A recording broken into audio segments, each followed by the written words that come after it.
Buenos días, jóvenes. Buenos días, doctora. Buen día, doctora. Bien, antes de trabajar con los casos clínicos como habíamos acordado, vamos a hacer un pequeño resumen con relación a las inmunoglobulinas, que es bastante importante. Esto nosotros ya hemos visto, ¿no? Ya recordando, vimos que el Toxoplasma gondii es un protozoo y les dije que es un protozoo intracelular obligado. Entonces, ¿qué se reproduce? Para reproducirse tiene que estar dentro de una célula, ¿verdad? Entonces, eso tienen que tener en cuenta que cuando hablamos de Toxoplasma gondii, este va a ser intracelular obligado. Ya dijimos que pertenecía a la familia apicomplexa, a la clase Coccidia, y que se puede adquirir diferentes formas o estadios, ¿no? Que pueden ser el ooquiste, el taquizoito, el quiste, vimos a los zoitos, a los bradizoitos, todo eso que ya habíamos observado. Les dije que existían dos hospederos, estamos hablando de un ciclo heteroxénico, donde hay dos hospederos, un hospedero definitivo y un hospedero intermediario. Dijimos que el hospedero definitivo eran los felinos, ¿verdad? ¿No? Los gatos, leones, tigres, en ellos es en el que se realiza la fase sexuada de la enfermedad, por lo tanto son considerados los hospederos definitivos. Y los mamíferos, dentro de ellos el hombre y algunas aves, son considerados los hospederos intermediarios. Sabemos que en el gato se puede realizar tanto el ciclo intestinal como el ciclo tisular. En cambio, en el hombre solamente se realiza el ciclo tisular, ¿verdad? Por eso es que estamos hablando de una histoparasitosis.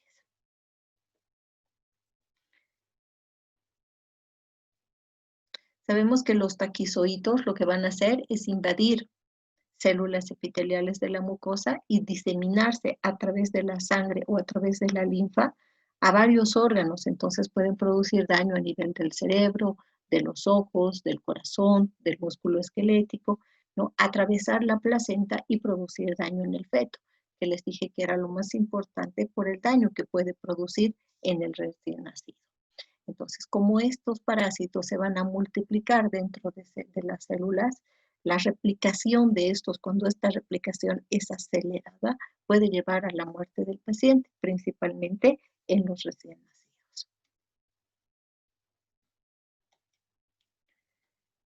¿Qué exámenes serológicos podríamos hacer? Hemos visto que pueden haber exámenes directos y que también pueden haber exámenes indirectos, ¿verdad? ¿Sí?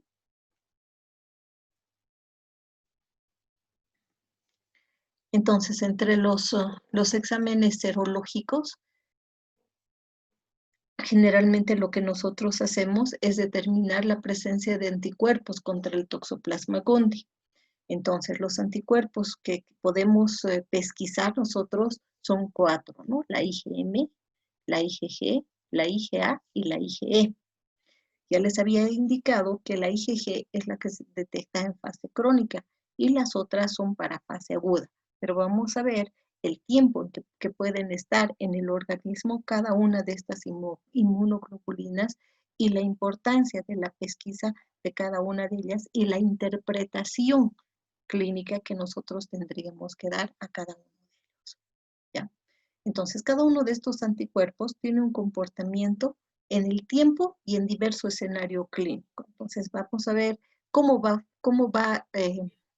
va a ser el papel en una persona embarazada, por ejemplo, una mujer embarazada, y cómo podemos interpretar nosotros en un recién nacido. Entonces, además, existen muchas técnicas para la determinación, pero unas técnicas son mejor que otras. Entonces, también es importante conocer qué técnica me va a dar mayor sensibilidad y va a tener menor reacción cruzada para que yo pueda elegir esa técnica para realizar. Entonces, es muy importante conocer el comportamiento de los diferentes anticuerpos que van a permitir determinar si ha ocurrido una infección, ¿no? Y más o menos cuándo ha ocurrido, porque puedo tener una paciente que no tenga la toxoplasmosis, ¿verdad? En ese caso, cualquier inmunoglobulina que yo vaya a detectar, cualquier anticuerpo que yo quiera detectar, no va a estar presente en mi paciente si este no ha tenido contacto con el parásito. Pero va a ir apareciendo de acuerdo al tiempo en el que haya adquirido la enfermedad. Entonces, si el tiempo que ha transcurrido es bastante, lo que yo voy a detectar van a ser IgGs, ¿no? Y si es una infección reciente, entonces puedo detectar cualquiera de las otras inmunoglobulinas. Entonces, el diagnóstico serológico de una infección aguda se va a basar principalmente en la seroconversión, ¿ya? Entonces, ¿por qué es importante? Especialmente esto de la seroconversión es muy importante en una paciente embarazada. En la clase anterior hablábamos de la importancia que tiene el que esta prueba de toxoplasmosis esté incluida en el perfil, ¿verdad? O sea, en las pruebas que se hacen a la embarazada, ¿no? Que estén dentro de esas pruebas que se le realizan, de esos controles prenatales, ¿no? Entonces, ¿por qué? Porque puede darse este caso, que haya una seroconversión. ¿Qué implica una seroconversión? Que la paciente, de ser negativa, ¿ya?, va a pasar a ser positiva. Entonces, puede ser que nosotros tengamos una paciente que viene al laboratorio, digamos, vino en esta semana que pasó, nosotros le hicimos la prueba, da negativa. Pues obviamente se va a ir tranquila porque no tiene la toxoplasmosis. En un segundo control que le hace el médico, control prenatal, le volvemos a hacer la prueba y resulta que da positiva. Entonces ha habido una seroconversión. De ser negativa, ahora es positiva. Y eso obviamente es un alto riesgo, pero no para ella, sino para el bebé, porque quiere decir que estando embarazada ha adquirido la enfermedad. Entonces, este es un término que ustedes van a escuchar con frecuencia, ¿no? Entonces, ¿qué es lo que se quiere ver? ¿No? Esa conversión de pasar de ser cero negativa a pasar a ser cero positiva, ¿no? Entonces, ¿qué implica eso? Que la paciente en un primer control nos dio negativo, en un segundo control dio positivo. Entonces, eso nos asegura que es una infección reciente, porque la primera prueba, la primera pesquisa que hicimos, ella no tenía la enfermedad, pero en su segundo control ya estamos observando. Entonces, mi pregunta es, ¿qué encontraremos? ¿Cuál de las inmunoglobulinas será la que en este momento, cuando estamos haciendo su segundo control y nos ha dado positivo, cuál de esas inmunoglobulinas consideran ustedes que ha aumentado o que ha aparecido? La IgG, doctora. ¿Están de acuerdo? ¿Están de acuerdo con su compañera? ¿Es la IgG la que ha aparecido? La IgM, doctora. ¿Por qué la IgM? ¿Reina? Paola, doctora. Ah, Paola. Paola. ¿Por qué la IgM, Paola? Porque si ha agarrado, o sea, si recién ha contraído la enfermedad, entonces es aguda. Claro, exactamente, porque estamos hablando del paso, ¿verdad? De un diagnóstico que nos está hablando de una seroconversión, ¿no? Entonces, ¿qué implica una seroconversión? Que de no tener, ahora tiene. Entonces, obviamente, ¿quién va a aparecer? La IgM. ¿Y será que solamente la IgM aparecería o puede aparecer alguna otra más?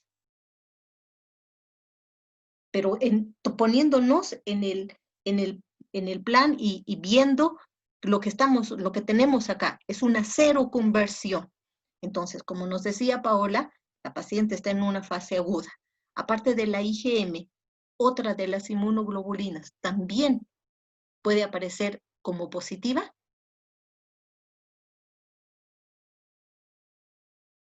Doctora, una pregunta. Dime. La IgM no es en fase crónica y la IgG en fase aguda. No, la IgG es O fase en el, en crónica. el, en el bebé era la IgM la fase. Ya me he confundido, doctora. No, nunca, ¿ya? Nunca. Siempre, acuérdate, la IgG es la única inmunoglobulina que nos indica fase crónica de la enfermedad. En el bebé, en el recién nacido, inmunocomprometido, inmunodeprimido, en cualquier paciente. No importa si el paciente tiene toxoplasma, chagas, malaria, leishmania, lo que tenga. Siempre va a ser así. Entonces, cuando tú ves IgGs altas, ¿qué te está diciendo? Que es una fase crónica. Siempre, nunca va a variar. En cualquier tipo de paciente, ¿ya? Te va a indicar siempre que ese paciente va a estar en una fase crónica de la enfermedad. Por eso decimos, la IgG pesquisa inmunoglobulinas de la fase crónica. Entonces, son inmunoglobulinas que nos indican que mi paciente está en una fase crónica. En cambio, la IgM, la IgA y la IgG las vamos a encontrar en una fase aguda de la enfermedad. ¿Ya? La única que vamos a encontrar en una fase crónica va a ser la IgG, y obviamente con valores altos, y vamos a ver por qué. Entonces, la pregunta que les hacía, cuando se va a producir una seroconversión, es decir, que mi paciente de no tener toxoplasmosis, que le hemos hecho una ELISA IgM, IgG, y nos dio a los dos negativos, ahora resulta que me da una de esas positivas. Ya me han dicho que puede ser, que va a ser obviamente la IgM, la IgG va a dar negativa. Entonces mi pregunta es, ¿qué otra inmunoglobulina también me podría dar positiva si yo realizo la prueba? ¿Hay alguna más que me podría dar positiva? ¿O solo la IgM? Digamos que el médico nos ha pedido que hagamos estas 4 inmunoglobulinas. Nos ha pedido, por favor, realizar ELISA IgG, IgM, IgA e IgE para toxoplasmosis de la paciente Juanita Pérez. ¿Cuáles me van a dar positivas? Si se trata de una seroconversión.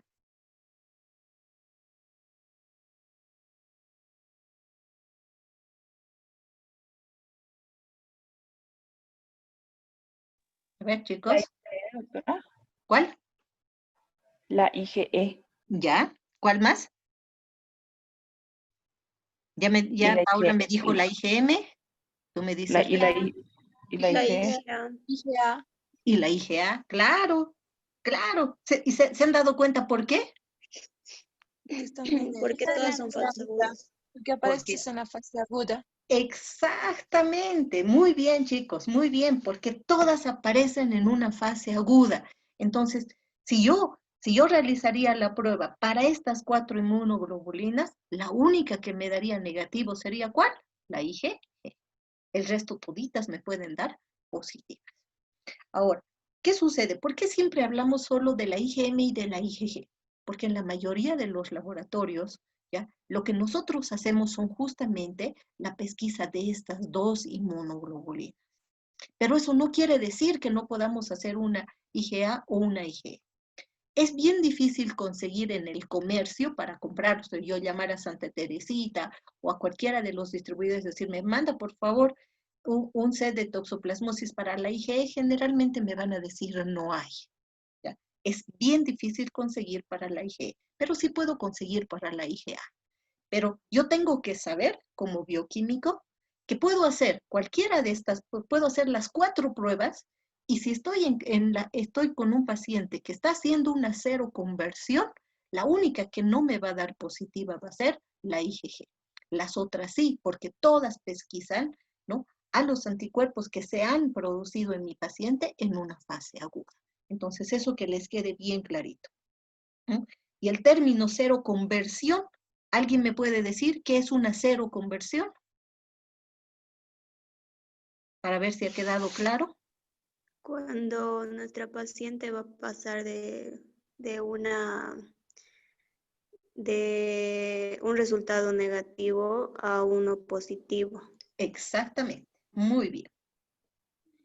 Entonces están quedando todo claro, ¿verdad? Muy bien, eso es lo que habrá. Ahora vamos a ver aquí los tipos de anticuerpos que se miden, ¿no?, cuando realizamos nosotros un diagnóstico serológico. Vamos a empezar con los anticuerpos IgG. O sea, les dije que habían 4 inmunoglobulinas y hablamos que la IgG era para cuantificar o para ver cuando nosotros pensamos de una fase crónica de la enfermedad. Entonces, existen muchas técnicas que se pueden utilizar para cuantificar los anticuerpos IgG. No nos olvidemos que cuando nosotros hacemos una prueba serológica donde queremos determinar IgG, IgM IgA o IgE, ¿ya?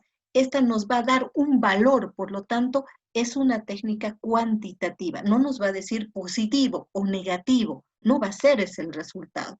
Vamos a tener un número, un valor que nos va a indicar. Por eso decimos que son técnicas cuantitativas, nos permiten cuantificar los anticuerpos que están presentes en mi paciente. Entonces, se pueden utilizar las pruebas de Sabin-Feldman, se puede utilizar los ELISAs, que son los más comunes, la inmunofluorescencia indirecta, ¿no? El IFI, y también podemos realizar la prueba de aglutinación directa modificada, ¿no? Entonces, esa prueba de aglutinación directa modificada es la hemoaglutinación indirecta, ¿verdad? Y les dije que esa prueba, la hemoaglutinación indirecta, nos sirve solamente para pesquisar IgGs. En cambio, cuando hablamos de las otras pruebas, como el ELISA, la inmunofluorescencia, nos permiten detectar cualquiera de los anticuerpos que el paciente puede haber formado, es decir, IgGs, IgM, IgA e IgE. ¿Ya? Entonces, en estos métodos, los anticuerpos específicos IgG van a aparecer de modo habitual dentro de las primeras 2 semanas de infección, con un pico entre el primero y segundo mes, luego disminuyen y persisten casi siempre toda la vida. Entonces, ¿eso qué quiere decir? Que las inmunoglobulinas, ¿ya? Las IgGs, no necesariamente van a aparecer cuando mi paciente tiene 5 años de haber adquirido la enfermedad, ¿no? No. Implica que la IgG va a aparecer, pero no va a ser la primera que va a aparecer, ¿ya? Entonces, vamos a tener concentraciones de IgG pequeñas que van a ir subiendo a medida que va pasando el tiempo y que mi paciente no ha recibido un tratamiento.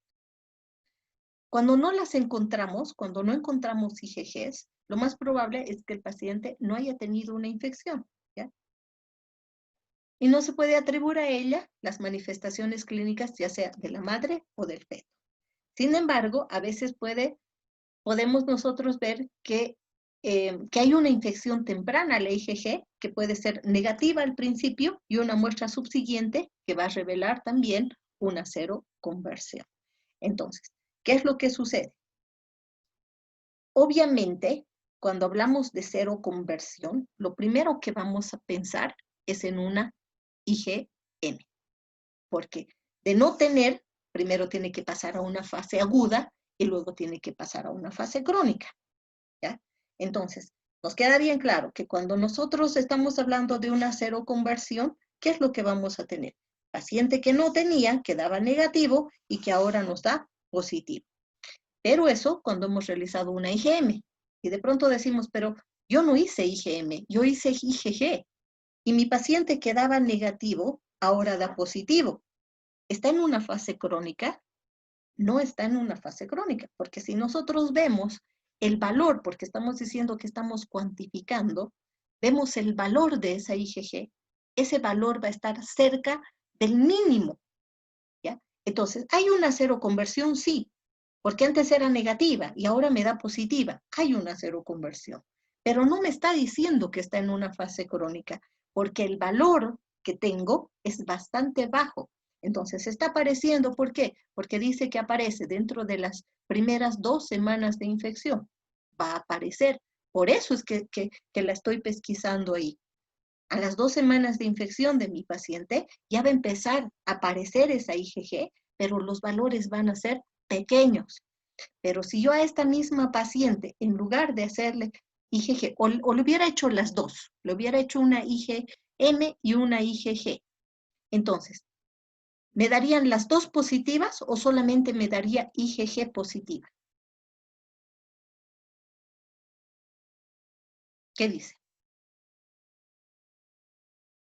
Considerando que mi paciente, la primera consulta, era negativa.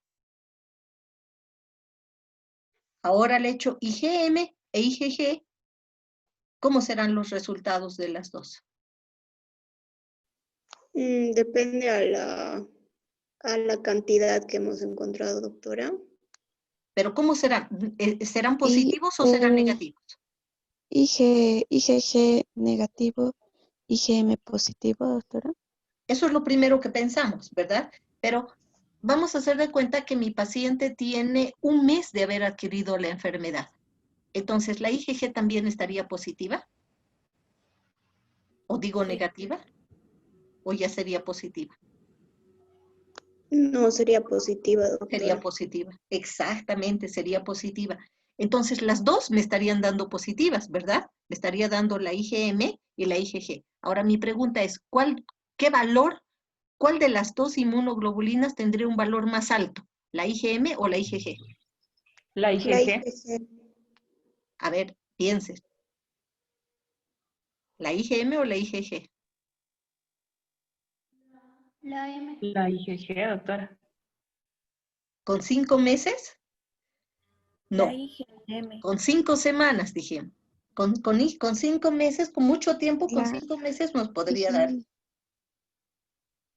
La IgM, doctora. la IgM tendría que ser. ¿Qué tiempo les dije a qué tiempo les dije que íbamos a hacer la prueba? Se me ha ido ahorita. ¿Eran 5 meses o 5 semanas, les dije? 5 semanas. 5 semanas. Entonces, con 5 semanas, sí, he pensado hace ratito, cuando me han dicho IgG, he pensado que les dije 5 meses. Con 5 semanas, no se olviden que todavía está en una fase aguda. Son 5 semanas, está en una fase aguda. Entonces, la IgM tiene que ser más alta que la IgG. Ahora, si fuera 5 meses, después que le hemos hecho primero al primer mes de embarazo y ahora le estamos haciendo a los 5 meses. ¿Cómo creen que estarían los resultados? IgG positivo. ¿Y la IgM? Negativo. La IgM también puede estar positiva. Positivo, sí. ¿No ve? Las dos podrían estar positivas. Pero ¿cuál tendría valor más alto? La IgG. Es muy probable que sea la IgG. Exactamente, exactamente. ¿No? Entonces, si nos ponemos a pensar en ese punto de vista, en que si solamente nosotros haríamos IgG, entonces una IgG también nos podría revelar una seroconversión, ¿verdad? Pero esos valores de la IgG serían bajitos y también obviamente va a depender del tiempo en el que la persona ha tenido contacto con el parásito. Entonces, eso es muy importante ver. Por eso es que nosotros cuando realizamos un diagnóstico, especialmente a una mujer embarazada, ustedes se dan cuenta la importancia que tiene de pesquisar las dos inmunoglobulinas, no solamente IgG, sino IgGs y IgMs. Ambas es importante que nosotros pesquisemos.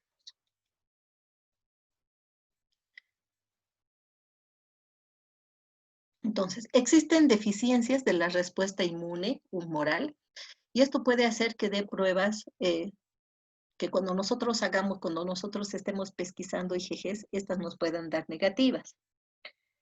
Entonces, un aumento de los títulos en un suero agudo y uno convaleciente, 3 semanas después nos va a indicar una infección reciente aguda. Si los títulos previos eran negativos y los actuales son positivos, entonces ahí tenemos la seguridad de que estamos hablando de una seroconversión, ¿no?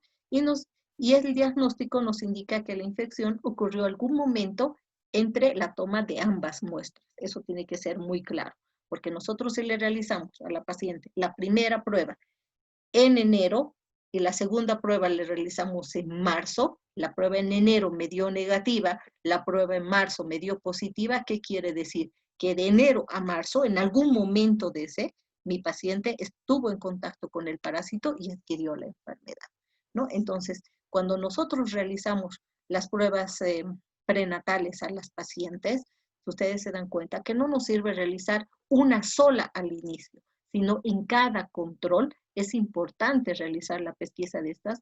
¿Por qué? Porque tenemos que ver que no exista una seroconversión, porque la seroconversión nos va a indicar que mi paciente ha adquirido la enfermedad durante el embarazo, y eso es muy importante. Ahora, la IgG materna, como ya les había comentado en la anterior clase, tiene la capacidad de atravesar la placenta. Entonces, por lo tanto, puede el recién nacido, ¿ya?, presentar IgGs altas que no necesariamente son las que el niño ha formado, ¿no? Entonces, por eso es importante no basarnos en el diagnóstico de una IgG positiva en un recién nacido. ¿Por qué? Porque estas IgGs en el recién nacido no necesariamente van a ser las que el bebé ha formado, sino pueden ser las que la mamá le ha pasado de forma pasiva. Entonces, no nos olvidemos que IgG en un recién nacido no debo realizar, que es lo que ya vimos también, ¿verdad?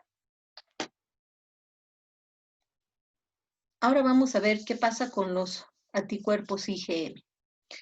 Normalmente nosotros lo que hablamos es que la IgM es en fase aguda, pero resulta que hay estudios que nos indican que la IgM puede estar incluso alta durante mucho tiempo. Eso no implicaría que una IgM nos pesquise fase crónica, pero cuando nosotros estamos haciendo un estudio tenemos que saber interpretar los resultados que vamos a tener. Nunca va a pasar de ser una inmunoglobulina que se pesquisa en fase aguda a ser para pesquisar una fase crónica. No, siempre va a ser en aguda. Pero vamos a tener pacientes que por X o Z motivos pueden presentar IgMs altas durante bastante tiempo. Y eso es importante que nosotros sepamos. Entonces, las técnicas que podemos utilizar, al igual que para la IgG, está el IFI, el ELISA, y también hay una prueba que es el ISAGA, ¿no? Es el ensayo con de aglutinación inmunoabsorbente, ¿no? Entonces se llama así ISAGA y tiene muchas ventajas esta prueba. Ustedes la van a buscar en el internet y van a ver que tiene realmente varias pruebas, ¿no? Varias ventajas y varias bondades esta prueba, incluso que es mucho más sensible que un ELISA, que es lo que nosotros más utilizamos. Aquí en Bolivia lo que más usamos para pesquisar anticuerpos es el ELISA y el IFI. Entonces, hemos visto hace un momento que la IgG puede quedarse en nuestro organismo durante mucho tiempo. Obviamente, cuando nosotros hemos hecho tratamiento, ese valor que teníamos, que puede ser 50, 30, qué sé yo, un valor, ¿no? Tiene que ir disminuyendo cuando hemos hecho tratamiento. Pero eso no quiere decir que llegue a desaparecer completamente. Es decir, que cuando nos hagamos una prueba después de 7 años dé completamente negativa. Va a seguir dando positiva, pero los valores van a ser mucho menores que los iniciales. Entonces eso es importante siempre tomar en cuenta. Ahora, los anticuerpos IgM, ¿ya?, van a aparecer mucho más rápido y antes que las IgGs. Eso es seguro. ¿Por qué? Porque una IgM detecta fase aguda. Entonces, primero va a aparecer una IgM y después recién va a aparecer una IgG. Entonces, aparecen más rápido, pero también desaparecen más rápido. Pero como les decía, en algunos pacientes se ha visto que incluso años puede estar la IgM. Hay estudios que se han hecho y que se han presentado en algunos congresos donde se han visto pacientes que incluso ha dado IgM positiva 12 años después de haber adquirido la enfermedad. Imagínense, ¿no? Algo que para nosotros decimos, pero ¿cómo? Si mi paciente está en una fase crónica, ¿por qué todavía tendría que haber IgMs? ¿No? Entonces se ha dado el caso, ¿no? Pero son casos, como les diría, especiales, extraordinarios que se dan y justamente se presentan en algunos congresos para que nosotros veamos que puede existir esa posibilidad, pero que no necesariamente nos indica una fase aguda y saber cómo podemos interpretar estos resultados. Entonces, tenemos una IgM verdadera positiva en una infección aguda reciente. Eso es lo que más tenemos que nosotros acordar. IgM positiva nos habla de una infección aguda y reciente, o sea, que recién ha adquirido mi paciente. Una IgM verdadera positiva en una mujer con infección crónica, en la que la IgM ha persistido positiva por meses y algunas veces años. Es lo que les decía que puede suceder en algún paciente, ¿ya?, por ciertas características que pueda tener y que se ha visto. Pero lo que nosotros más nos vamos a encontrar y con lo que tenemos que estar claros es con el 1. IgM verdadera positiva que nos indica una infección aguda reciente. Ahora, también podemos tener IgMs falsamente positivas, ¿no? Se puede presentar también esto. Ahora, ¿de qué va a depender que nosotros tengamos IgMs falsa positivas? Acuérdense que cuando vimos el anterior semestre, para cito 1, dijimos, existen métodos directos y existen métodos indirectos. Los métodos directos no necesitan de confirmación, porque yo estoy viendo al parásito, entonces no necesito confirmar. Estoy viendo un trichuris, estoy viendo una giardia, entonces no necesito hacer una prueba para confirmar lo que yo he visto y he reportado en esa prueba. Pero cuando hago una prueba serológica, ¿ya? Puede haber una reacción cruzada. Entonces, necesito hacer de una prueba confirmatoria. Entonces, ahí podemos tener el caso de una IgM falsamente positiva. ¿Ya? ¿Qué está pasando? Estamos teniendo una reacción, está habiendo una reacción cruzada, ¿no? Y por eso tengo o falsamente positiva o me puede dar, ¿no? Que es lo más común. Puede haber falsos positivos o puede haber falsos negativos. ¿Qué me preocupa más? Un falso positivo, obviamente. ¿No? Entonces, cuando yo tengo cuando yo realizo estas pruebas serológicas, ¿ya? Muchas veces el médico me va a pedir que además de la prueba serológica que yo hice, haga una prueba confirmatoria para determinar si realmente mi paciente está presentando esas inmunoglobulinas. ¿Por qué? Porque puede ser que yo tenga el resultado que me ha dado mi IgM es positivo. Esto reportamos nosotros, porque eso es lo que hemos visto. Hemos hecho la prueba con todos los controles, todo, y tenemos que es un IgM positivo. Pero nosotros no sabemos que es falso positivo. Solamente nos ha dado positivo y nosotros reportamos al médico. Pero el médico agarra y nos llama y nos dice, doctor, doctorita, es raro, o sea, he hecho todas las pruebas, todo mi paciente, puede ser, por ejemplo, mi paciente no consume carne, es vegano, se cuida bastante, no está en contacto con los gatos ni con otros animales. Es realmente imposible que mi paciente tenga toxoplasmosis. Y toda la anamnesis que he hecho en la paciente me revela que no hay posibilidad. Entonces, ¿qué podemos hacer? ¿No habrá algún error? Decimos, no, doctor, nosotros hemos hecho, mire, mi prueba es muy buena, ¿no? Le explicamos. Entonces, ¿qué podemos hacer para confirmar si realmente? Entonces, inmediatamente nos vamos a las pruebas confirmatorias.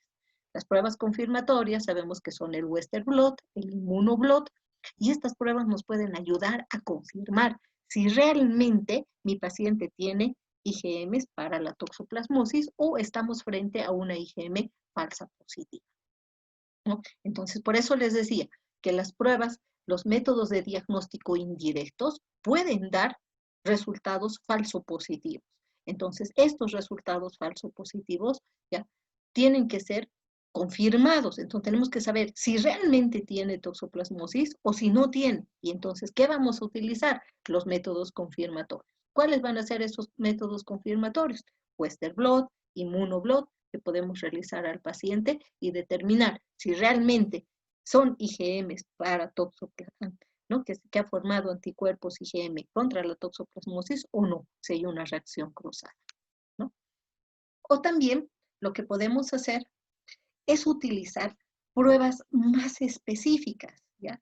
Pruebas que son, por eso les decía que si bien tenemos una amplia variedad de ELISAs, inmunofluorescencia que podemos realizar nosotros, siempre tenemos que comprar en el laboratorio sets que sean buenos.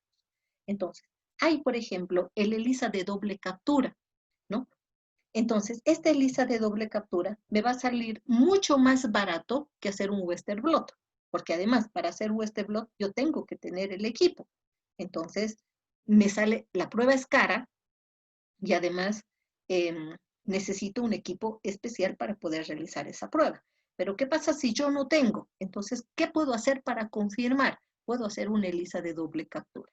Entonces, para no tener estos falsos positivos y tener que hacer un ELISA IgM por una prueba ELISA convencional o un ELISA indirecto simple, puedo agarrar y hacer un ELISA, comprar mi set de ELISA de doble captura. ¿Por qué? Porque con eso voy a evitar tener que falsos positivos.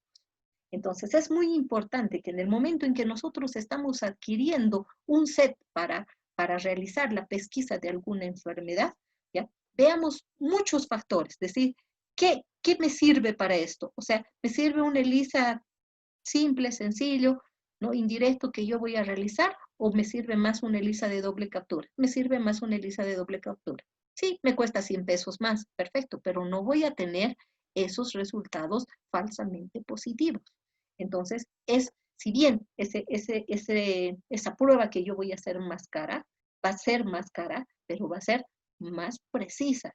Entonces, los resultados que yo reporte van a ser mejores que los que reporte otro laboratorio, que lo que está haciendo es comprar sets que sean más económicos, más baratos. Obviamente llega a más gente, pero nosotros estamos haciendo pruebas que realmente no nos permita eliminar estos problemas que puedan haber de falsos positivos. Entonces, cuando nosotros queramos comprar un set de toxoplasmosis, para toxoplasmosis, vean de buscar y de hacer los ELISAs de doble captura, que son mucho mejores y así evitamos tener estos falsos positivos. ¿De acuerdo? Entonces, también podemos hacer otras pruebas. O sea, si tenemos una IgM falsamente positiva, entonces tenemos otras 2 inmunoglobulinas que también sabemos que se pesquisan en una fase aguda. Entonces ahí tenemos la IgA, tenemos la IgE, ¿no? Que sabemos que también pueden estar elevadas y que nos pueden ayudar a determinar si es un falso positivo o no. Y también tenemos la prueba de avidez para la IgG o la aglutinación diferencial de IgG para determinar el posible tiempo de infección. Obviamente, un test de avidez a la IgG en una fase aguda nos tendría que dar un valor bastante bajo. Ahora, algo importante, nunca se debe hacer el diagnóstico de una infección aguda durante el embarazo con una sola prueba positiva de IgM. ¿Ya? ¿Por qué?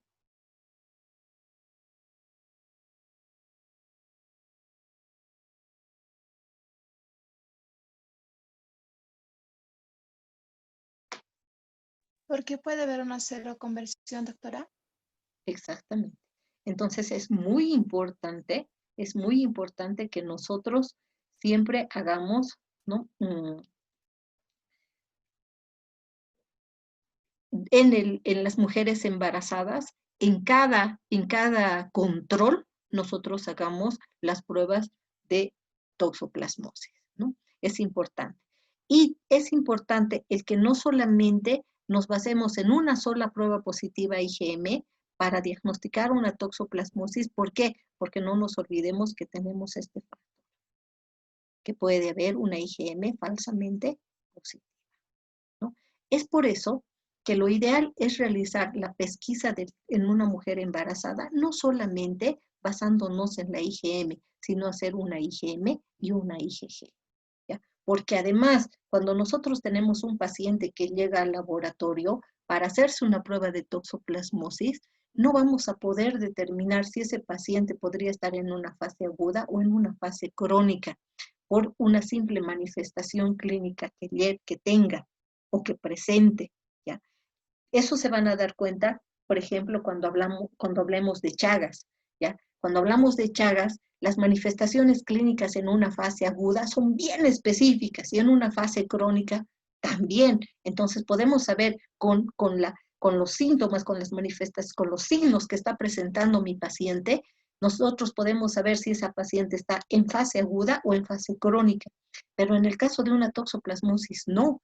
Entonces es importante que para hacer un diagnóstico no solamente hagamos una sola prueba una sola prueba que sea solamente IgM, sino podemos hacer IgM, IgA, IgM, IgG, ¿no? Y lo ideal es hacer IgM e IgG y analizar esos resultados, porque no nos olvidemos que puede haber una reacción cruzada, ¿no? Y si bien una prueba negativa nos sirve para descartarla, no es la única prueba que tenemos que hacer en una mujer embarazada, como decían hace un momento, porque por la seroconversión que puede suceder. Y eso es grave porque en una seroconversión ya tengo la seguridad que la infección es reciente, ¿verdad? Entonces eso es muy importante.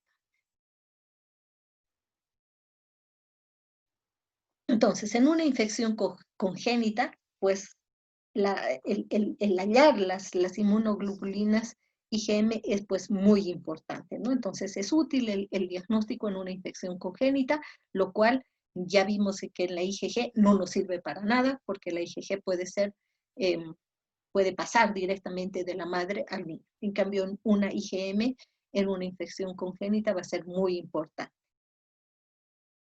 ¿Ya? Entonces, por su alto peso molecular, la IgM producida por la mujer no pasa la barrera placentaria, ¿no? Entonces, cuando pesquisamos en un bebé, ¿esto qué quiere decir? Que el niño ha formado esas inmunoglobulinas. Él ha producido. No son las que ha pasado la madre al niño. Entonces, una IgM en un recién nacido nos confirma que ese niño se ha infectado, ¿no? Ha habido una transmisión congénita.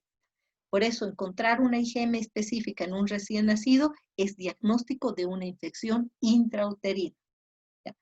Pero puede haber una excepción, y es cuando el bebé se haya transfundido algún hemodiderivado en los días anteriores a la prueba. Entonces, ahí sí se puede correr el riesgo de que al hacerle la transfusión, pues se haya hecho de una paciente o de un paciente que tenía la enfermedad.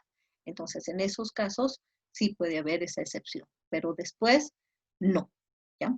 Siempre que nosotros pesquisemos IgM en un recién nacido, nos dice que esa infección ha sido intrauterina, es decir, que la madre ha transmitido al bebé.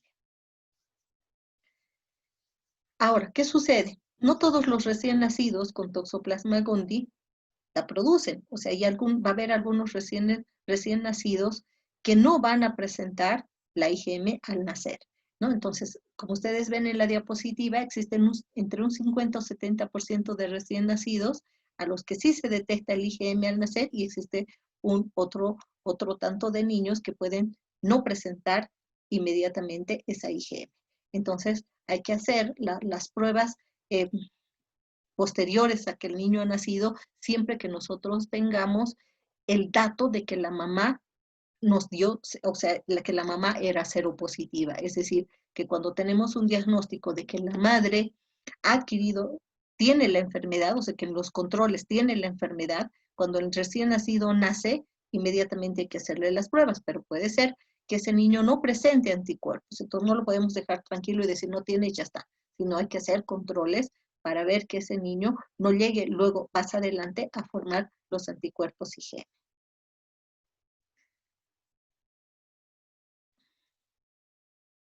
Entonces, se ha visto que las pruebas que son más sensibles para hacer las pruebas de detección de inmunoglobulinas IgM en los recién nacidos puede ser ISAGA, que es mucho mejor que el ELISA, o utilizar, como ya habíamos visto hace un momento, el ELISA de doble captura, que nos va a evitar los falsos positivos, ¿no? ¿No? Y además, ya les había comentado que no solamente tenemos que pensar en un falso positivo, también podemos pensar en un falso negativo. Y en este caso, en los niños, vamos a tener ese problema que puede ser un falso negativo, ¿no? Entonces, ¿por qué estamos frente a un falso negativo? Porque aquí estamos viendo que no todos los recién nacidos con Toxoplasma gondii producen las inmunoglobulinas. Es decir, que yo puedo tener un niño que su mamá me dio positivo, hago la prueba al niño y me da negativo. Entonces, en este caso, ¿estoy frente a qué? Frente a un falso negativo. Entonces, cuando yo haga una prueba a los 3 meses el niño, ¿qué voy a ver? Que la IgM ya ha aumentado, ¿no? O a los 15 días. Entonces, ¿qué pasa? Al principio no me está detectando, pero luego sí va a detectar. Entonces, para evitar esos falsos negativos, lo que yo puedo hacer es una prueba, en vez de utilizar un ELISA simple, utilizar un ELISA de doble captura o utilizar el ISAGA. Bueno, como les decía, ISAGA no tenemos mucho en Bolivia, entonces lo que tendremos que hacer es determinar o utilizar el ELISA de doble captura, ¿no? Entonces, la ventaja del ISAGA es que es ligeramente más sensible que el ELISA. Entonces, al ser más sensible, quiere decir que detecta la enfermedad, ¿ya? Detecta los anticuerpos, por más pequeña cantidad de muestra que tengamos, o que en esa muestra que tenemos la concentración de los anticuerpos sea pequeña. Entonces, al ser una prueba más sensible, por más de que estos se encuentren en pequeña cantidad, va a ser capaz de detectarlo. Y lo mismo tenemos con una ELISA de doble captura, pero si utilizamos una ELISA sencillo, puede ser que porque se encuentran en pequeña cantidad, no se los detecte y el resultado nos dé negativo. Entonces, tenemos dos casos aquí, bien claritos, ¿verdad? Uno que podemos tener una ELISA IgM, como habíamos visto aquí, que se puede dar en la mujer embarazada, que va a ser un IgM falsamente positivo. Entonces, que me da positivo, pero en realidad es una reacción cruzada y mi paciente no tiene. Entonces, para poder determinar si realmente se trata o no de toxoplasmosis, hacer otras pruebas más, ¿no? Hemos dicho la IgA, la IgE, el test de avidez, o hacer también una prueba de IgG, y con esto ya voy a tener un diagnóstico. Entonces, en este caso tenemos que tenemos resultados falsamente positivos. Y en el caso de los niños, lo que puedo tener, en el caso de las madres, por una reacción cruzada. ¿Cómo disminuyo tener estos falsos positivos? Utilizando, ya dijimos, pruebas más específicas o realizando la pesquisa de otras inmunoglobulinas más. En cambio, en un recién nacido, ¿qué puedo tener? Al revés, puedo tener un falso negativo. ¿Por qué? Porque no todos los niños van a producir las IgMs inmediatamente. Entonces, para eso también, ¿qué es hacer? Evaluar, si bien el hecho de la prueba en cuanto ha nacido, volver a hacer controles para determinar si esa IgM sigue negativa, entonces no es un falso negativo. El niño no ha adquirido la enfermedad.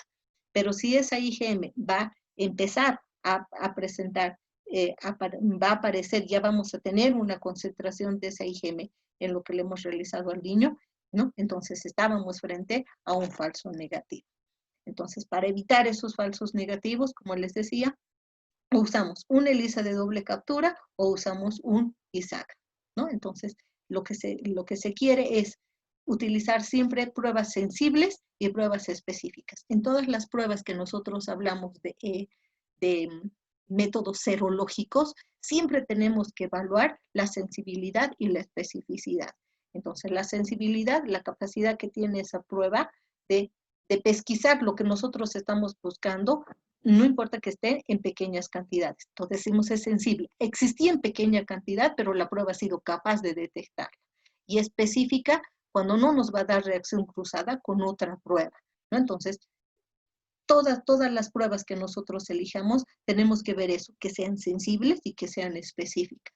Cuando tenemos una sensibilidad baja, entonces ¿eso qué quiere decir? Que cuando hay concentraciones pequeñas es posible que esa prueba no sea útil, ¿no? Y si no es específica, ¿qué quiere decir? Que me pueda dar reacción cruzada con otro microorganismo que puede estar localizado produciendo esa reacción cruzada. Entonces eso es muy importante tomar en cuenta. Ahora, ¿qué sucede con los anticuerpos IgA? ¿Hasta aquí han comprendido o necesitan, o está bien, o hay alguna duda?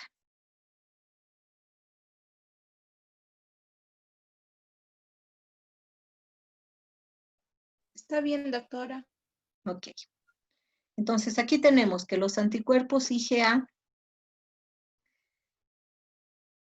los podemos utilizar, ya sabemos, en fase aguda. No hay dónde perdernos. IgA es fase aguda. Entonces, esta pesquisa de anticuerpos IgA también lo podemos hacer por ISAGA y podemos hacer por ELISA, ¿no? Tanto en niños como en recién nacidos, o cuando sospechamos de una infección congénita, ¿no? Entonces, en los adultos, la cinética para producir anticuerpos IgA específicos después de una infección aguda parece seguir un curso similar a la producción de anticuerpos IgM, ¿no? Y que se los puede detectar tanto por ISAGA como por ELISA. Ahora, la ventaja que tenemos de una pesquisa de IgA es que el IgA va a aparecer incluso antes que la IgM, ¿ya? Porque la IgA secretora va a ser la primera inmunoglobulina que se va a formar, pero también va a ser la primera inmunoglobulina que va a desaparecer. Si bien hablábamos de la IgM, y decíamos, la IgM se pesquisa en una fase aguda, va a ir aumentando y luego va a desaparecer, pero también puede quedarse durante más tiempo, pacientes que se ha encontrado en un año y pacientes, como les decía, de casos clínicos que se han presentado en congresos que han estado incluso muchos más años, lo cual no va a suceder con una IgA, porque la IgA aparece tempranamente, como les decía, es la primera que va a aparecer, pero también va a ser una de las primeras que va a desaparecer. O sea, jamás vamos a encontrar una IgA en un paciente en fase crónica. Ahora, la detección de IgA es más sensible que la IgM para un diagnóstico de una toxoplasmosis congénita, tanto en fetos como en recién nacidos. Es decir, que la prueba podemos hacer al feto y también podemos hacer al recién nacido. Obviamente es mejor hacer en el recién nacido porque para tomar una muestra al feto se tienen que tener muchos más cuidados y tiene que hacerlo esto obviamente un especialista.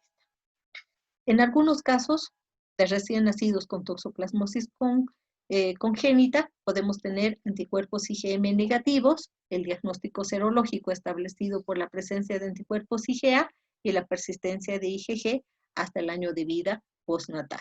Entonces, ¿esto qué quiere decir? Que a veces podemos tener que una IgM no nos da todavía, ¿ya? La primera que nosotros vamos a poder ver en un recién nacido va a ser la IgA, luego se va a formar una IgM y si no se hace tratamiento, vamos a tener una IgG que, como dijimos, va a permanecer durante más tiempo, ¿no?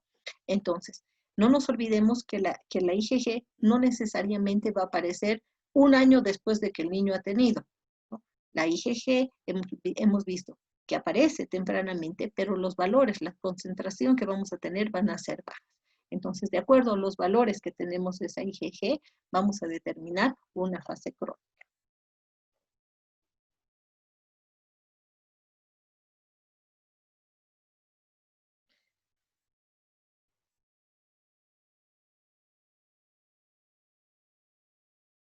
¿No? Entonces, aquí importante, cuando los títulos de un recién nacido son positivos en una mujer con IgA positiva, se recomienda repetir los títulos al recién nacido a los 10 días.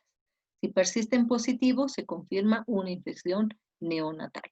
Entonces, como ustedes pueden darse cuenta, no solamente un examen de laboratorio, tanto al recién nacido como a la madre, es suficiente. Siempre hay que realizar pruebas, hay que ir haciendo un control para ver si estos van a ir disminuyendo o si van a ir aumentando, ¿no? Entonces, aumentan, obviamente, cuando el paciente no recibe tratamiento y disminuyen cuando el paciente está recibiendo el tratamiento, ¿no? Y en el caso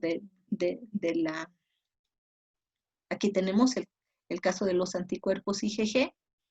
Estos pueden ser detectados por ELISA en adultos infectados, en niños con infección congénita y también en niños con corioretinitis por toxoplasma, ¿no? Entonces, este ELISA IgG también se detecta en una fase aguda de la enfermedad, pero la ELISA IgG tiene una particularidad, que las inmunoglobulinas de tipo IgG aumentan cuando tenemos un paciente con un proceso alérgico o cuando tenemos un paciente con un proceso o con una parasitosis, ¿verdad? Entonces, esta IgG es bastante específica para ciertas enfermedades parasitarias. La desventaja es que no la tenemos disponible en el comercio, entonces necesitamos hacer pedidos especiales que lleguen para poder adquirirlos. Por eso es que no lo utilizamos mucho, pero sí realmente nos serviría bastante por la especificidad alta que tiene. Entonces, su cuantificación no parece ser particularmente útil para el diagnóstico de una toxoplasmosis congénita en el feto o en el recién nacido cuando se compara con una IgA. Entonces, en todo caso, lo que a nosotros nos conviene es realizar una IgA. La duración de la seropositividad es más corta que con IgA y con IgM. Cuando se utiliza junto con la medición de IgA y IgM, es de gran ayuda para determinar si un adulto adquirió, ¿no?, la infección en una fecha cercana. Entonces, ¿por qué en una fecha cercana? ¿Por qué? dijimos, la IgA, la IgM y la IgE se detectan en fase aguda. ¿Quién va a aparecer primero? La IgA. Después va a aparecer la IgE, después va a aparecer la IgM. ¿Quién va a desaparecer primero? La Jairo.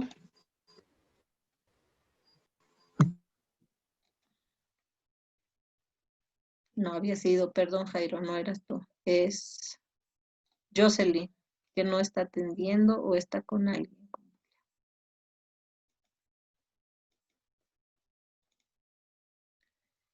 Bien, entonces lo que les decía, acá, ¿no?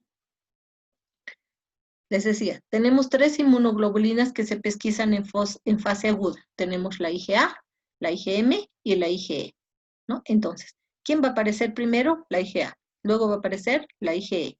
Y luego va a aparecer la IgM. En ese orden van a aparecer. IgA, les dije la secretora, que es la primera en aparecer. Luego aparece la IgE y luego aparece la IgM, ¿no? Prácticamente muy seguiditas una de la otra. ¿Quién va a desaparecer primero? La IgE. Luego, ¿quién va a desaparecer? La IgA. ¿Y quién va a permanecer más tiempo? La IgM. ¿Ya? Entonces, pesquisar una IgA o una IgE en un paciente generalmente me va a decir que se trata de una fase aguda. Ahora, ¿por qué es útil en niños con corioretinitis, ya con un problema a nivel ocular producido por el Toxoplasma gondii, que se puede dar en casos, por ejemplo, de una reactivación de la enfermedad que hemos visto que se presenta en pacientes adolescentes? Hay una reactivación, el problema se presenta a nivel ocular. Entonces, ¿cuál inmunoglobulina va a ser ideal? Una IgE. ¿Por qué? Porque es específica especialmente en parásitos o procesos alérgicos, que estamos teniendo nosotros una reactivación, por lo tanto hay anticuerpos IgE. Obviamente también van a haber IgA y van a haber IgE. Obviamente, porque estamos hablando de una reactivación. Entonces, ¿qué ha pasado? Que los parásitos que estaban como dormidos dentro del organismo, ¿qué hacen? Empiezan a multiplicarse. Lo mismo que sucede en un paciente inmunodeprimido. Entonces se produce una reactivación de la enfermedad y otra vez vemos la presencia de gran cantidad de inmunoglobulinas como si estuviéramos en una fase aguda. Entonces, pacientes con VIH, por ejemplo, ¿ya? Presentan valores de las inmunoglobulinas de fase aguda altos, como si se tratara de una infección reciente, y es una reactivación de la enfermedad. Entonces, eso también tenemos que nosotros tomar en cuenta para hacer la determinación, ¿no? Entonces, como les decía, esta IgE es muy específica, ¿ya? Pero es poco sensible. Entonces, cuando los anticuerpos que están circulando son en pequeña cantidad, no los vamos a detectar. Por eso es que tampoco es una de las pruebas de primera elección, ¿no? Y como les decía, no está disponible en las distribuidoras como para que nosotros podamos realizarlo. Entonces, haciendo un resumen, ¿quién me puede decir qué inmunoglobulina es la primera que aparece? ¿O en qué orden aparecen las inmunoglobulinas de fase aguda? Primero aparece la IgA, después la IgE y la IgM.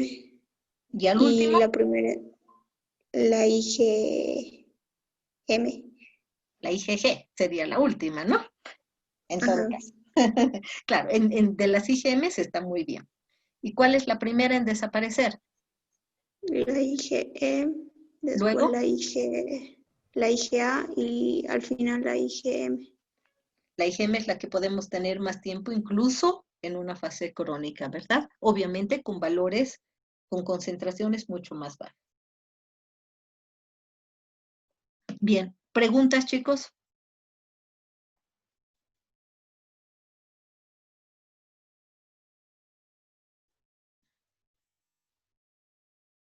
¿Preguntas?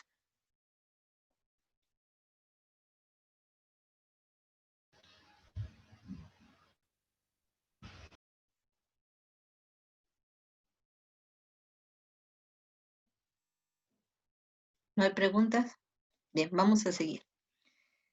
Otra prueba que hemos visto que es muy importante es el test de avidez a la IgG, y sabemos que esta prueba de test de avidez a la IgG la vamos a utilizar principalmente cuando tengamos las dos inmunoglobulinas principales que pesquisamos, que es la IgM y la IgG, que nos dan positivas, ¿verdad? Entonces, cuando tenemos IgM y IgG positivas y no sabemos si mi paciente está en una fase aguda o crónica, entonces lo que hacemos es el test de avidez, ¿no? Entonces, si el test de avidez me da alto, me indica que es una fase crónica. Y si el test de avidez es bajo, estoy frente a una fase aguda.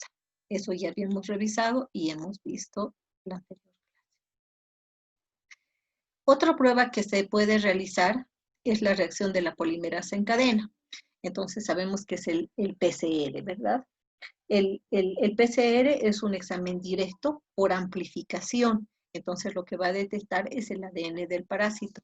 Esta técnica molecular ha revolucionado el diagnóstico, especialmente a nivel prenatal, ¿no? Que nos permite realizar un diagnóstico temprano. Se puede efectuar en líquido amniótico, por eso es que hablábamos de que se puede hacer al feto o se puede hacer al recién nacido, las otras pruebas también. Entonces se puede hacer con líquido amniótico o cuando ya el niño ha nacido, ¿no? Entonces cuando se hace de líquido amniótico se debe obtener por aminosíntesis, casi siempre después de la semana 18 de gestación, para, como es una forma invasiva, podríamos decir, de tomar la muestra del líquido amniótico, recién se hace después de las 18 semanas de gestación para evitar el poder, ¿cómo les diría?, producir algún daño en el recién nacido. Muchas madres, ¿ya? Muchas mujeres embarazadas no quieren el que se realice esta prueba, porque en algún caso, justamente en un congreso también se presentó que al obtener la muestra de líquido amniótico que no se tuvo el cuidado, ya se produjo una lesión y la señora perdió al bebé.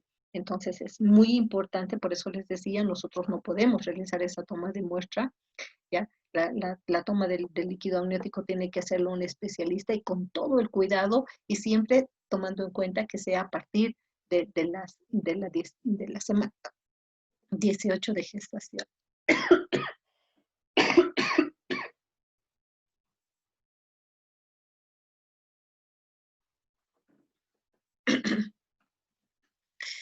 Entonces, el PCR en el líquido amniótico tiene una sensibilidad alrededor del 64% y un valor predictivo negativo del 87.8%, mientras que su especificidad y valor predictivo positivo es casi del 100%, ¿no? Entonces, es una prueba realmente importante. La sensibilidad de esta prueba va a variar según la edad gestacional, ¿no?, en la que la madre adquiere la infección. Eso es importante, ¿verdad? Entonces sabemos que los daños que puede haber tanto en el primer, segundo y tercer trimestre, y sabemos que el daño que va a producir en el primer semestre es mayor, ¿no? Entonces ahí tenemos las características. La sensibilidad es baja si la infección aguda sucede entre la semana 4 a la semana 16 y aumenta entre las semanas 17 a 21 y disminuye después de la semana 22 de avidez. Entonces, cuando se va a realizar esta prueba de la reacción de la polimerasa en cadena, entonces es importante determinar en qué etapa gestacional se encuentra la madre para tomar en cuenta estas características, ¿no? Eso sería en cuanto al PCR, que lo realizamos nosotros con mucha frecuencia. Entonces, ¿qué evaluación se debe realizar al recién nacido cuya madre hizo una seroconversión durante el embarazo? Entonces, si la mujer ahí hizo una seroconversión durante el embarazo, entonces, ¿eso qué quiere decir? Que estaríamos frente a una primoinfección, ¿verdad? Porque la madre de dar negativo ha dado ahora positivo. Entonces, es muy importante hacer toda la evaluación en el recién nacido. Se debe evaluar al recién nacido de la madre que haya hecho una infección aguda en el embarazo, independientemente de la edad gestacional. O sea, aquí no tomamos en cuenta la edad gestacional, igualito se hace, ¿no? Y el manejo terapéutico que se haya seguido durante el embarazo o la edad gestacional al nacimiento. Entonces, no solamente hay que hacer la evaluación en el recién nacido, sino también hay que dar el tratamiento a la mujer, ¿no? Para evitar que el niño nazca con mayor daño. Entonces, sabemos que hay varios medicamentos que podemos utilizar para la toxoplasmosis, pero tenemos uno específico que utilizamos en las mujeres embarazadas. ¿Me pueden decir cuál es este? La espiramicina. La espiramicina, exactamente. Sabemos que para un recién nacido no nos sirve la IgG, porque esta puede ser que haya pasado pasivamente de la madre al niño. Las pruebas de IgM o IgA son, si las pruebas de IgM e IgA son positivas al nacer, pues nos sugieren una infección congénita, ¿no? Sin embargo, siempre ya sabemos que debemos repetir las pruebas a los 10 y 15 días para descartar falsos positivos en caso especialmente de transfusiones. Un resultado positivo o nuevamente a los 15 días, pues ya de hecho nos dice que se trata de una enfermedad congénita y hay que iniciar el tratamiento en el recién nacido. Bien, ahora tenemos el caso clínico.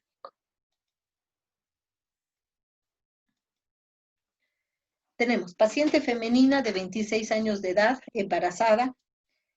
En el primer trimestre de su estado gestacional acude al servicio de parasitología del Instituto de Medicina Tropical Pedro Curi para realizarse un estudio de laboratorio en busca de posible toxoplasmosis aguda por indicación de su médico en la atención primaria de salud, ya que presentaba amenaza de aborto. Al llegar al centro, en correspondencia con el protocolo de trabajo, la paciente es encuestada para obtener datos clínicos y epidemiológicos. De esta manera, hallamos que no presentaba otros síntomas o signos relativos a la enfermedad. En cuanto a la posible vía de infección, la paciente señaló que procedía de una zona rural, pero que no convivía con gatos. Además, no había sido receptora de sangre, o sea que no podía ser de tipo transfusional. No se había practicado trasplante de órganos y no solía comer carne cruda o poco cocida. Se le realizó una primera toma de muestra, se le extrajeron 12 ml de sangre para realizar exámenes serológicos que correspondieron a una ELISA para detectar anticuerpos totales IgA e IgM y una inmunofluorescencia para detectar IgG. Se tomaron además 12 ml con anticoagulante, ácido cítrico dextrosa, para en caso de ser necesario realizarlo para realizar un PCR con cebadores específicos, ¿no? Del segmento gen SAC2 del Toxoplasma gondii. La muestra analizada resultó positiva para ELISA y negativo para la inmunofluorescencia. Entonces, si nos ha dado positivo para ELISA y negativo para la inmunofluorescencia, ¿en qué fase de la enfermedad estaría mi paciente? Fase aguda. Fase aguda. Porque la IgG, la IFI que se realizó era para IgGs, ¿verdad? En cambio, los ELISAs eran para IgM, IgA. Entonces, mi paciente estaría en una fase aguda. Ahí está, justamente se consideró que la paciente debía estar en una fase aguda de la infección y se decidió realizar la PCR, la cual aportó la confirmación esperada. Una vez obtenidos estos resultados, se citó a la paciente para realizar una segunda toma de muestra e indicar el tratamiento. Cuando acude a nuestras citas, refiere que había perdido el embarazo. No obstante, accedió a la toma de muestra. En esta ocasión, la inmunofluorescencia para detectar IgG se tornó positiva en un título de 1 en 128. El ELISA antitotales se mantuvo positivo y mediante la PCR no se detectó el ADN del parásito en la sangre. ¿Qué piensa? ¿Qué ha pasado? ¿Qué ha pasado con nuestra paciente?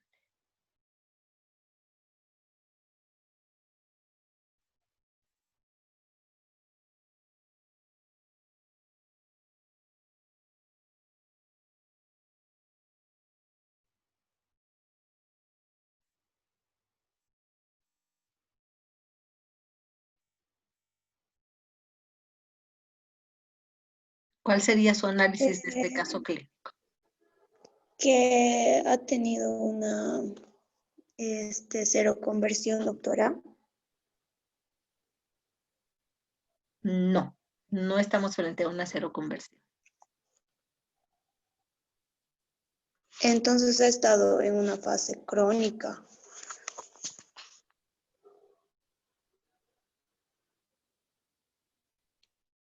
¿Qué dice?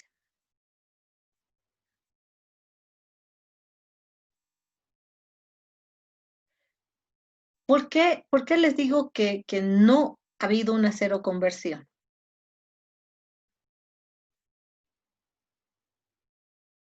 Porque ha salido IgM positiva. Exacto.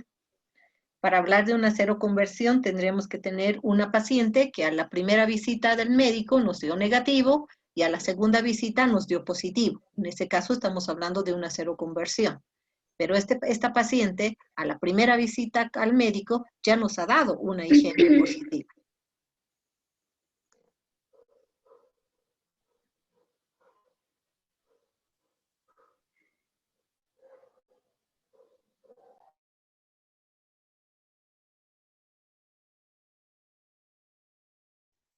Puede ser que haya sido una IgM falsamente positiva. Pero si hubiera sido una IgM falsamente positiva, ¿por qué hubiera perdido al bebé?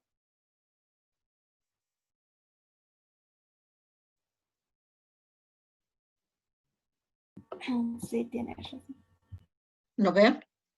No tendría que haber perdido al bebé.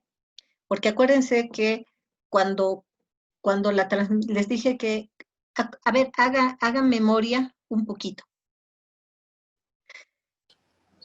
Cuando hablamos Doctora, de, a ver, doctora, sería porque es la infección es aguda y entonces por eso es que se ha transmitido al feto y de esta manera el feto ha muerto en el interior de la madre y es por eso que se ha dado el aborto.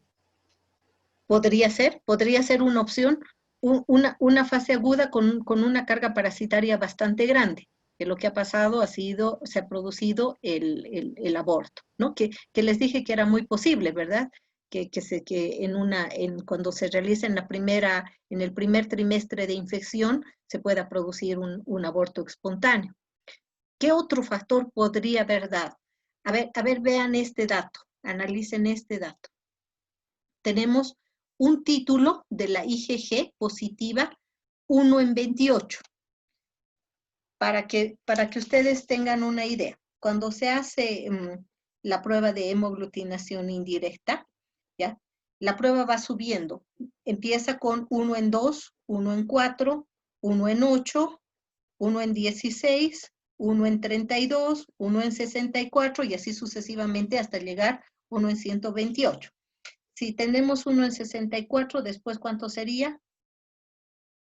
Después de 1 en 64, vamos a tener 1 en 128 y vamos a tener luego, ahí está.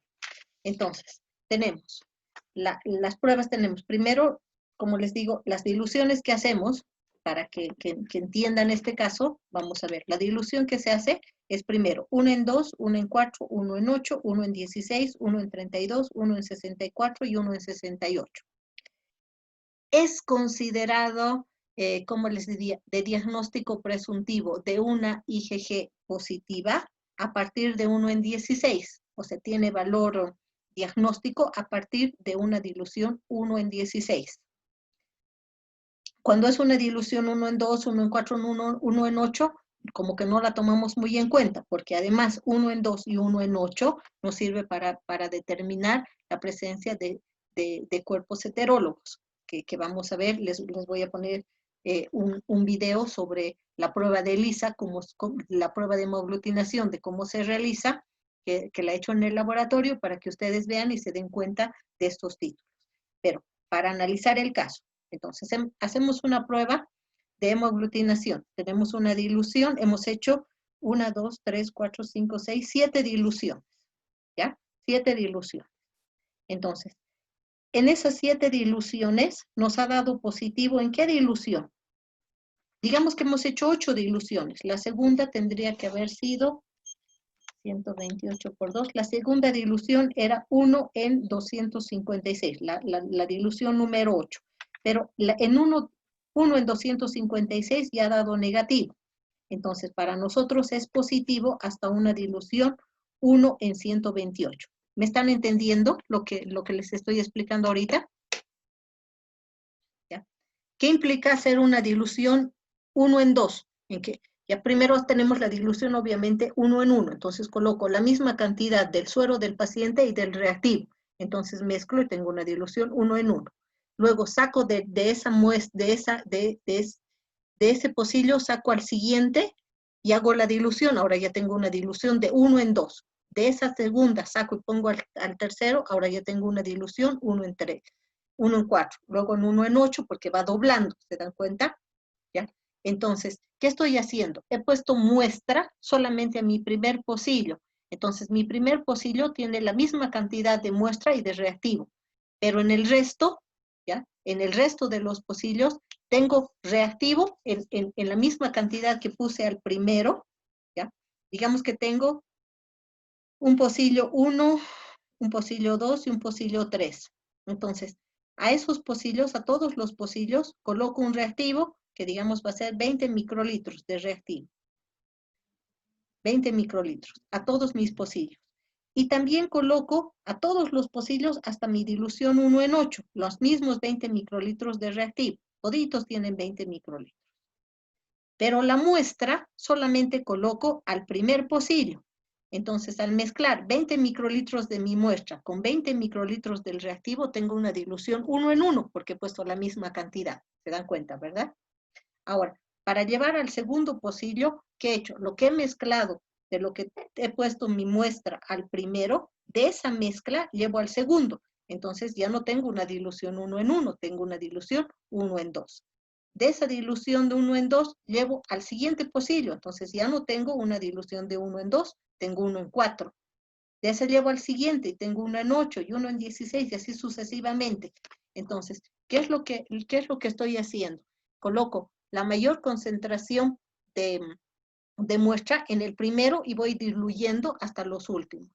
Entonces, luego hago reaccionar y voy a ver con cuál me va a seguir dando positivo. Y lo que ha sucedido en este paciente es que me ha dado positivo hasta el pocillo 7, que ha sido un título de 1 en 128, ¿no? Entonces, esta dilución 1 en 128, ¿qué me dice? Estamos haciendo una hemoaglutinación indirecta. Entonces, ¿esto qué me está diciendo? ¿En qué fase de la enfermedad está mi paciente?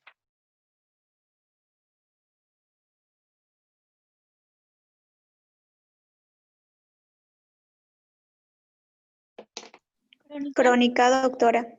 En una fase crónica, exactamente. Mi paciente está en una fase crónica, ¿verdad? Entonces, ¿qué ha pasado? ¿Por qué aquí, ¿por qué aquí han pensado que era una fase aguda?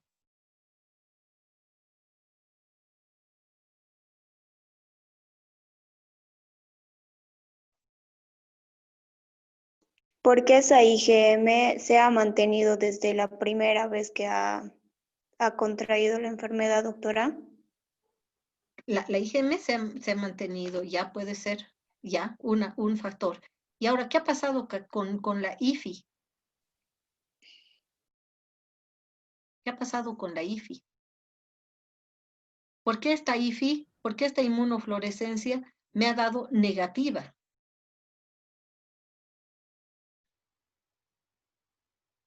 Porque recién estaba pasando a la fase crónica, doctora.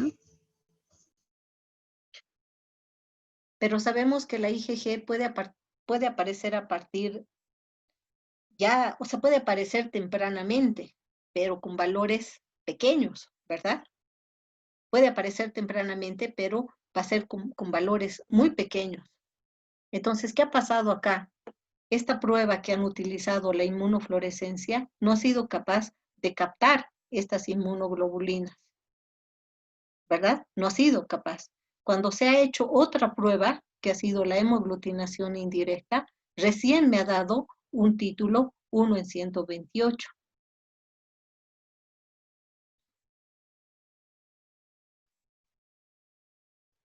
¿Verdad?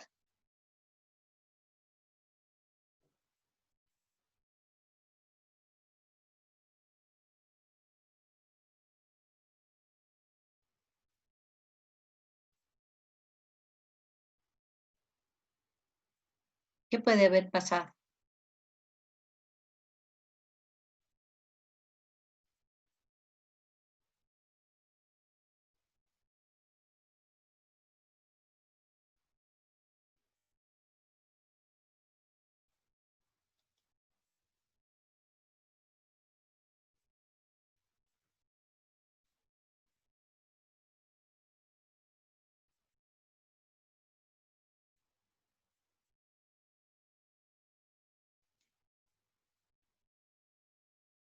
¿Pudo ser el caso de que se ha mantenido la IgG?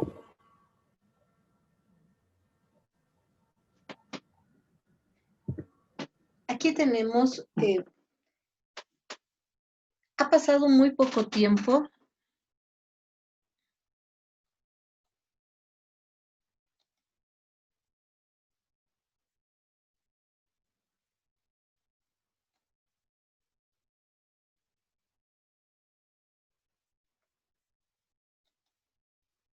Vamos a ver específicamente el tiempo.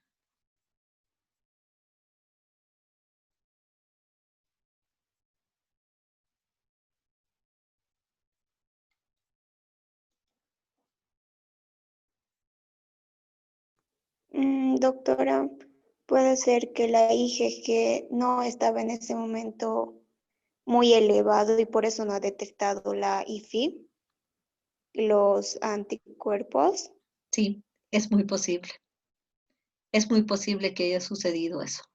Porque el tiempo que pasa entre que se le hace la primera prueba y la otra, tenemos que el valor de la inmunofluorescencia, el valor de la prueba, ha aumentado bastante. Pero si ustedes se dan cuenta, acá dice, miren, aquí nos indica que se tomó la muestra de una ELISA para detectar anticuerpos IgM, IgG y IFI para detectar IgG, ¿verdad? Ese resultado nos da positivo los ELISAs.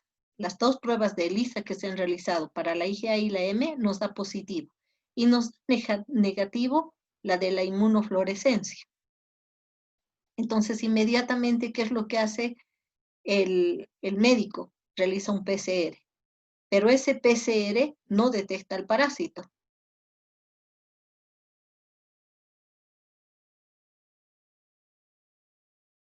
Y lo que sucede es que ni bien tienen los resultados, ¿ya? Ni bien tienen los resultados del paciente, ¿qué es lo que hacen? Ni bien tienen los resultados, ¿qué hacen? Vuelven a tomar una muestra, pese a que la señora haya perdido el bebé, vuelven a tomar una muestra, ¿no? De sangre y hacen inmunofluorescencia y resulta que a esta ya se torna positiva 1 en 128. Entonces, como decía su compañero anteriormente, lo que ha sucedido aquí es que había gran cantidad de parásitos y lo que ha producido es la carga parasitaria era alta y lo que ha producido es el aborto del bebé, ¿verdad? Pero yo pienso que también lo que ha sucedido es que aquí no han hecho una buena técnica, porque la inmunofluorescencia, ¿ya? Esta prueba de inmunofluorescencia no debía haber dado negativa, porque no puede ser que de una prueba que haces una semana a la siguiente tengas un título de inmunofluorescencia alto, ¿no? A 128. Yo les podría aceptar que ese título podría estar en 1 en 32 o 1 en 64, pero ha dado un título alto. Entonces hay que tener mucho cuidado. Y otra cosa que aquí no se debe hacer, que es importante, es que si ustedes se dan cuenta, está pidiendo dos técnicas para pesquisar 3 inmunoglobulinas en un mismo paciente.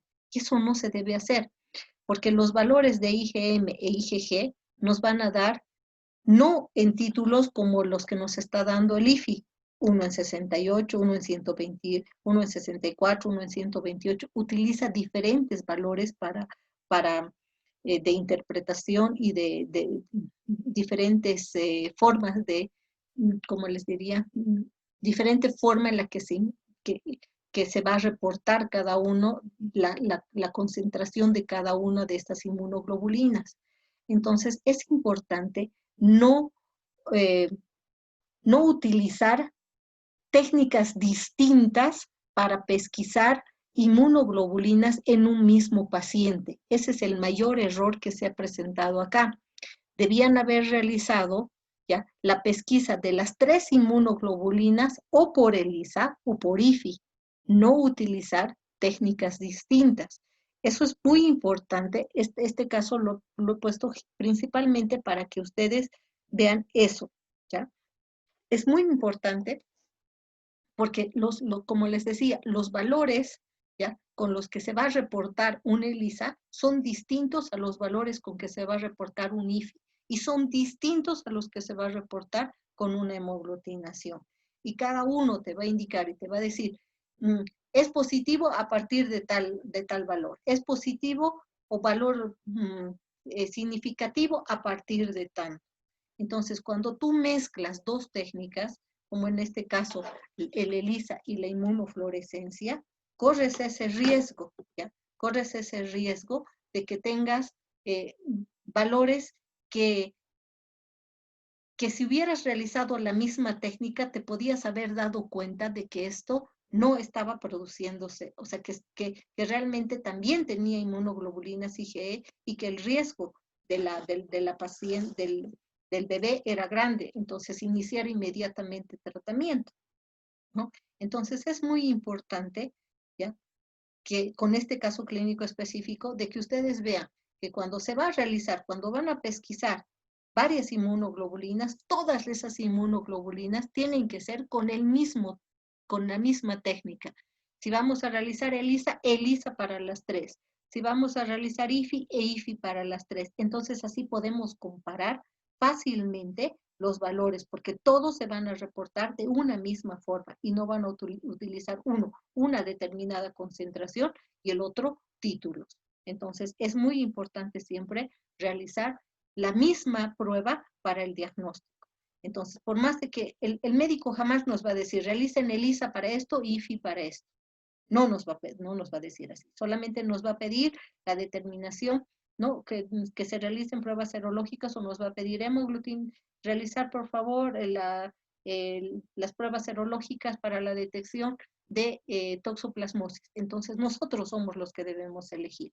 Y nosotros nunca tenemos que combinar técnicas para detectar en un mismo paciente distintas inmunoglobulinas. Siempre la técnica que debemos utilizar debe ser la misma para todos, de tal manera que podamos, y cuando se hacen los controles, lo mismo, seguir utilizando las mismas para comparar y decir, me dio 300, ahora está en 50, ahora está en 20, puedo comparar.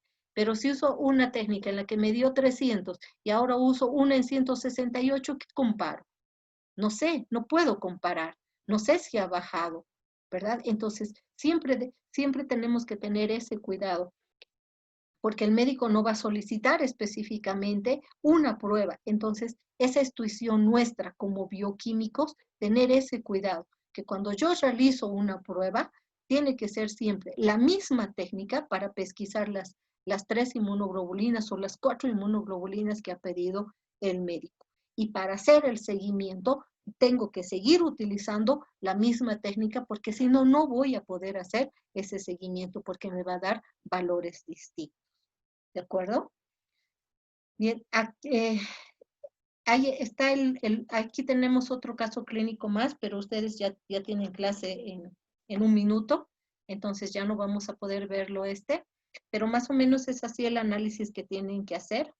Este caso, así hablando rapidito, es de un recién nacido que a la madre no le realizan controles, y como no le realizan controles, no se dan cuenta que la madre tenía toxoplasmosis.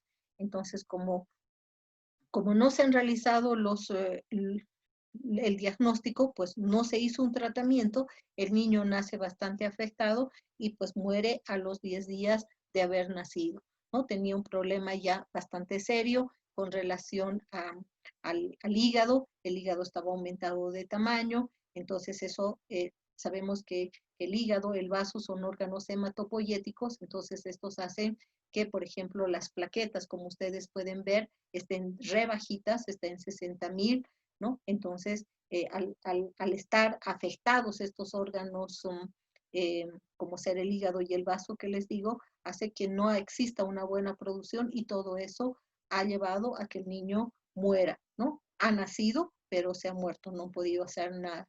Entonces acá otra vez la importancia de que a la madre siempre hay que hacer los controles prenatales y no solamente uno, sino varios. Entonces, toda esta presentación y el análisis de los casos clínicos, el video lo voy a subir más tarde y les voy a poner otro caso clínico para que ustedes lo resuelvan. ¿De acuerdo? Igual relacionado con toxoplasmosis y con estos valores que serían importantes. No sé si tienen alguna duda, alguna pregunta. ¿Entró a la clase Omaira? ¿Omaira está presente? Sí, sí, doctora, estaba desde la Carla. mañana. Carla. Presente, doctorita. A Ignacio no está, no lo he visto. Paola Bueno. Paola Lisset. Presente, doctora. Reina. Sí, está. Sí, doctora. Jairo. Sí, lo he escuchado. Fresia. Ruth Fresia. No está. Isabela. Presente, doctora. Ok. Listo, chicos. Entonces, ya con esto creo que está bastante claro cómo se realiza el diagnóstico, ¿verdad? De la toxoplasmosis. Entonces, les voy a poner la tarea para que puedan hacer el análisis del caso clínico y ya en base a todo lo que les he explicado, pues lo resuelven. ¿De acuerdo? Está bien. Muy Doctora, bien. una consulta. Doctora, a mí no me llamó lista. ¿Qué? A mí no me llamó lista, doctora. ¿Quién eres? María Jesús. María Jesús, ya te puse presente, por en cuanto he entrado los he visto los participantes, solo los que no estaban al principio son los que he llamado ahora. Ah, ya, gracias, doctor. Sí, no te preocupes. Doctora, una pregunta. Si va un paciente y desea realizarse un examen de toxoplasmosis, pero no sabe si es el IFI o ELISA, ¿cuál aconsejaría y por qué? De nuevo, por favor. Si tiene un paciente que, necesita realizarse un examen de toxoplasmosis, tiene su orden, pero no sabe cuál, si es la ELISA o IFI, ¿cuál aconsejaría y por qué? Ya. Yo realizaría un ELISA. Realizaría un ELISA, ¿por qué? En primer lugar, porque los ELISA son los que más tenemos. Para hacer una inmunofluorescencia necesitas un equipo especializado. En cambio, los ELISA sí tienes para poder realizar sin ningún problema. Pero al realizar la prueba de ELISA, siempre vería que ese ELISA que voy a utilizar sea un ELISA de doble captura, que es lo que les decía, un ELISA de doble captura que tenga tanto una sensibilidad como especificidad alta. Entonces, cuando tú vas a comprar la prueba para poder realizarla en tu laboratorio, ¿ya? Siempre te van a dar los prospectos. Cuando van y te ofrecen, te dan los prospectos. Entonces, tú tienes que agarrar y leer y ver que ese producto que tú estás comprando tenga una sensibilidad y una especificidad alta. Y para eso te dan también controles, para que tú puedas ir viendo y puedas determinar que realmente es así. No tiene que tener controles y tú siempre tienes que trabajar con controles de calidad que te permitan determinar que la prueba que estás utilizando es la adecuada. Entonces, yo realizaría un ELISA, pero realizaría un ELISA como les decía, de doble captura, no una ELISA convencional. Realizaría una ELISA de doble captura porque estos me va a permitir evitar esas reacciones cruzadas en los que pueda tener o un falso positivo o utilizar una ELISA que tenga poca sensibilidad que me dé un resultado falso negativo. Está bien, doctora, gracias. ¿Alguna otra duda?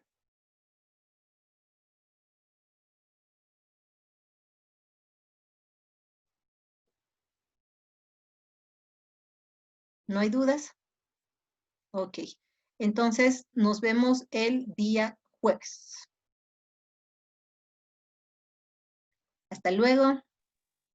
Hasta luego, Hasta doctora. luego. Hasta Buen luego. fin de Hasta luego, semana. doctora. Buen fin de semana.